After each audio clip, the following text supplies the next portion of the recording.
साथ धीरे धीरे लोग जो हैं पहुंच रहे हैं। इसी बीच एक बड़ी खबर सीलमपुर से आ रही है। सीलमपुर में वोटिंग के बीच ये बड़ी खबर, जहां बीजेपी ने लगाया फर्जी वोटिंग के इल्जाम। इस बीच बीजेपी ने आम आदमी पार्टी पर कई सवाल भी उठाए हैं, तो ये बड़ी खबर आ रही है। आपको बता दें कि बीजेपी ने फर्जी वोटिंग का आरोप लगाया है। सीलमपुर में वोटिंग के बीच ये बड़ा बवाल देखने को मिला है। ये बड़ी खबर आ रही है इस वक्त की। बीजेपी ने फर्जी वोटिंग का इल्जाम लगाया है। बीजेपी ने आम आदमी पार्टी पर अब सवाल उठा दिया है। हालांकि देखने वाली बात, आम आदमी पार्टी की तरफ से क्या कुछ कहा जाएगा। कई ऐसे बूथ है जहां पर लगातार जो है बवाल की तस्वीरें सामने आ रही हैं। और इसी बीच सीलमपुर से ये खबर है।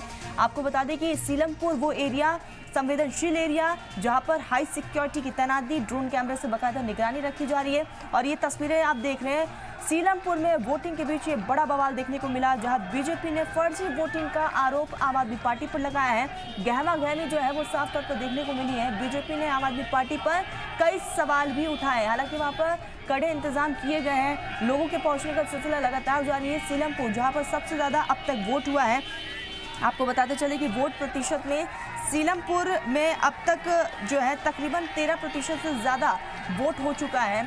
और ये आप तस्वीरें देख रहे हैं, जहां बीजेपी की तरफ से ये गंभीर आरोप लगाया गया है। आम आदमी पार्टी पर फर्जी वोटिंग का ये आरोप है। और ऐसे में गहमा गहमी जो है वहाँ पर साफ तौर पर देखने को मिल रही है। तो सीलमपुर से इस वक्त ये बड़ी खबर है, जहाँ बीजेपी ने फर्जी वोटिंग के लिए आम आदमी पार्टी को घेरा है। और आरोप प्रत्यारोप का दौर जारी है। आम आदमी पार्टी और बीजेपी के कार्यकर्ताओं में वहाँ पर बहसबाजी भी देखने को मिली। तो ये तस्वीर सीलमपुर वोटिंग सेंटर के बाहर की तस्वीरें। हालांकि आप देख रहे हैं कि वहाँ पर फोर्सेस की तैनाती ज़रूर है और फोर्स जो है लगातार लोगों को यहाँ पर पीछे हटाने की कोशिश में है। तो सीलमपुर से ये तस्वीरें देख रहे हैं, जहाँ वोटिंग के बीच ये बड़ा बवाल देखने को मिला है। बीजेपी ने फर्जी वोटिंग के इल्ज़ाम लगाए हैं। आम आदमी पार्टी पर ये इल्ज़ाम लगाया गया है। बीजेपी ने आम आदमी पार्टी पर सवाल भी उठाए हैं। तो फर्जी वोटिंग को लेकर दोनों पार्टी के कार्यकर्ता जो हैं वो लड़ते हुए दिखाई दिए।